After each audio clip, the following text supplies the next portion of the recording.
Olá, que bom ter vocês conosco. Nós somos o IA do Ponto Geek, curadoria de notícias por Gordo Geek. Hoje é segunda-feira, 2 de junho de 2025. Esta é a nossa edição das 9 da manhã. Vamos ver o que temos nessa edição para nossa análise?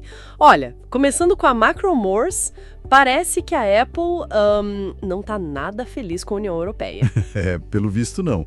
Entraram com um recurso contra aquelas regras de interoperabilidade do DMA, a Lei dos Mercados Digitais. E eles pegaram pesado, né? Chamaram as regras de profundamente falhas, ameaça à segurança do usuário, segundo ele. Exatamente.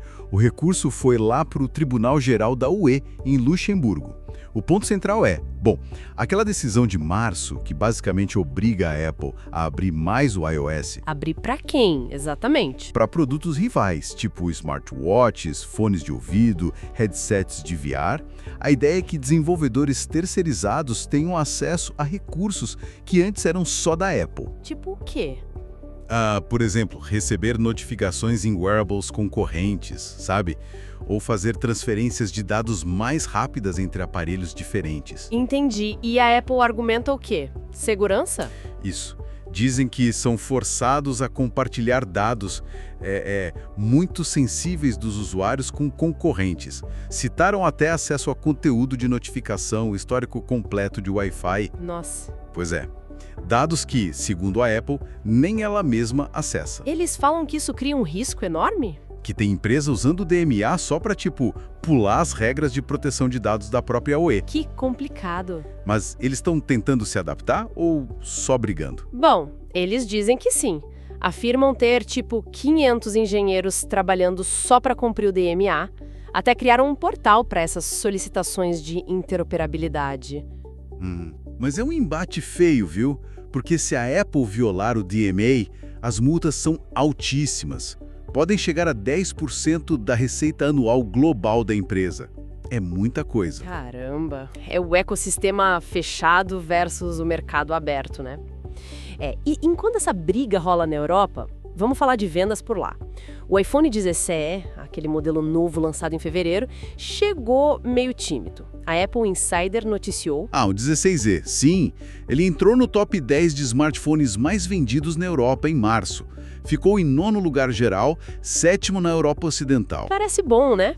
Mas a análise da Counterpoint Research, ela mostra que não é bem assim. Pois é, o desempenho foi, na verdade, inferior aos lançamentos anteriores da linha SE. Bem inferior. Sério? Como assim? O iPhone SE de 2022, por exemplo, ficou em 6º lugar no lançamento. E o de 2020 foi 3º. E tem mais, a participação deles nas vendas iniciais da Apple era maior. Ah, é? Sim, 12% para o SE 2022 e 19% para o SE 2020. O 16E ficou só com 8%, uma queda considerável. Poxa, e por que será? Alguma ideia? Olha, tudo indica que o preço é um fator-chave. O SE chegou custando $599. Isso é bem mais que os SEs anteriores, né? O de 2022 era $429, o de 2020 era $399. Nossa, bastante diferença. E $599 não fica perigosamente perto do iPhone 15 normal? Exatamente, esse é o ponto. Em alguns mercados da Europa, os preços são praticamente idênticos. Aí o consumidor pensa, né? Por que levar o 16E se pode levar o 15, que tem especificações melhores? Faz sentido. Vira uma competição dentro da própria Apple. E some a isso um mercado europeu mais devagar, mais lento, e a grande oferta de iPhones recondicionados, que atraem quem busca economizar. É verdade. E o 16E também mudou, né? Abandonou a marca SE, o design antigo com o botão Home. Sim, foi uma mudança de estratégia. Talvez a Apple precise mesmo reavaliar como posicionar esses modelos de entrada lá na Europa. Mudando um pouco de assunto, mas ainda na órbita da Apple, a 95 Mac trouxe uma matéria bem interessante. Uma reflexão vinda de gente de peso, Johnny Ive e Lauren Powell Jobs. Ah, sim. O ex-chefão de design da Apple e a viúva do Steve Jobs, fundadora da Emerson Collective. Eles deram uma entrevista para o Financial Times, né? Isso. E reconheceram que tecnologias como o smartphone, que eles ajudaram a popularizar, tem um lado sombrio. Uma admissão forte. Super forte. A Paul Jobs mencionou estudos sobre o aumento da ansiedade, problemas de saúde mental em jovens. Ela disse algo como, mesmo sem querer, fomos para o lado errado. Pesado. E o Ive? O Ive concordou. Falou que inovações sempre trazem consequências que a gente não prevê. Algumas boas, outras nem tanto. E diz que sente responsabilidade por isso. É uma autocrítica rara vinda de gente desse nível. É mesmo. E a entrevista falou também da parceria deles, né? Parece que a Powell Jobs investiu na Lovefrom, a empresa do Ive, depois que ele saiu da Apple.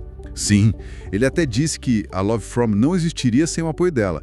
E o mais curioso, estão trabalhando juntos e com o Sam Altman da OpenAI num dispositivo de hardware com IA? Um hardware com IA? Misterioso isso. Deram detalhes? Quase nada, mas a Powell Jobs deu a entender que não vai competir direto com a linha atual da Apple, até porque ela mantém boas relações lá. Interessante. E o Ive parece bem animado com esse projeto novo. Disse que reacendeu o otimismo dele sobre o futuro da tecnologia. Vamos ver o que vem por aí. Agora, voltando aos desafios da Apple, não é só na Europa. Lá na China a coisa também tá, digamos, complicada. Quem traz a notícia é o ppware.sapo.pt. A consultoria IDC está prevendo uma queda nas vendas do iPhone por lá. Coisa de 1,9% em 2025. E quais seriam os motivos? Bom, a concorrência está pegando fogo. Marcas locais como Huawei e Xiaomi estão crescendo muito forte. E tem a desaceleração econômica geral da China que afeta o consumo. Faz sentido. E tem um outro ponto importante, um programa de subsídios do governo chinês para eletrônicos. Só que a maioria dos modelos de iPhone ficou de fora, porque o limite é 6.000 yuans, uns 734 euros. Então o subsídio acaba ajudando mais os Androids. Exatamente. A previsão é que as vendas totais de smartphones na China cresçam 3% justamente por causa desses subsídios para aparelhos Android mais baratos. E os números recentes já mostram isso. Mostram, sim. No primeiro trimestre de 2025, as vendas do iPhone na China, olha só, caíram 9% em relação ao ano anterior. Nossa, 9%. E o pior, a Apple foi a única entre as 5 maiores fabricantes a registrar queda. Enquanto isso, a Xiaomi cresceu quase 40% e a Huawei 10%. Que virada.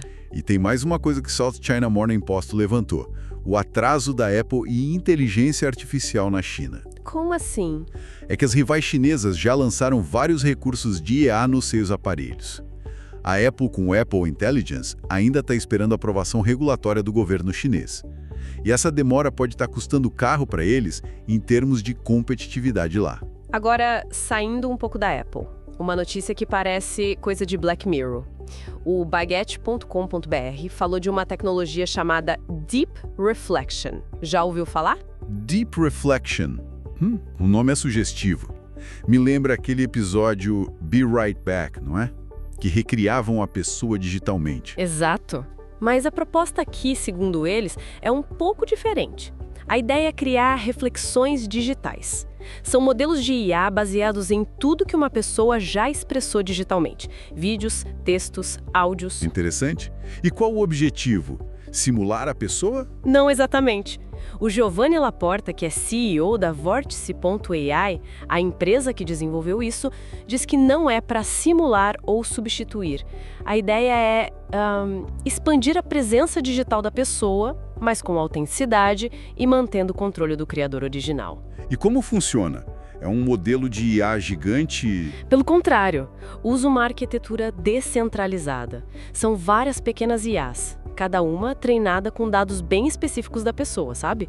Não um modelo genérico grandão. Que legal. E o mais doido que eu li é que dá para combinar essas reflexões. Sim, a tecnologia Deep Fusion permite fundir múltiplas IAs numa nova que carrega traços de cada uma das fontes.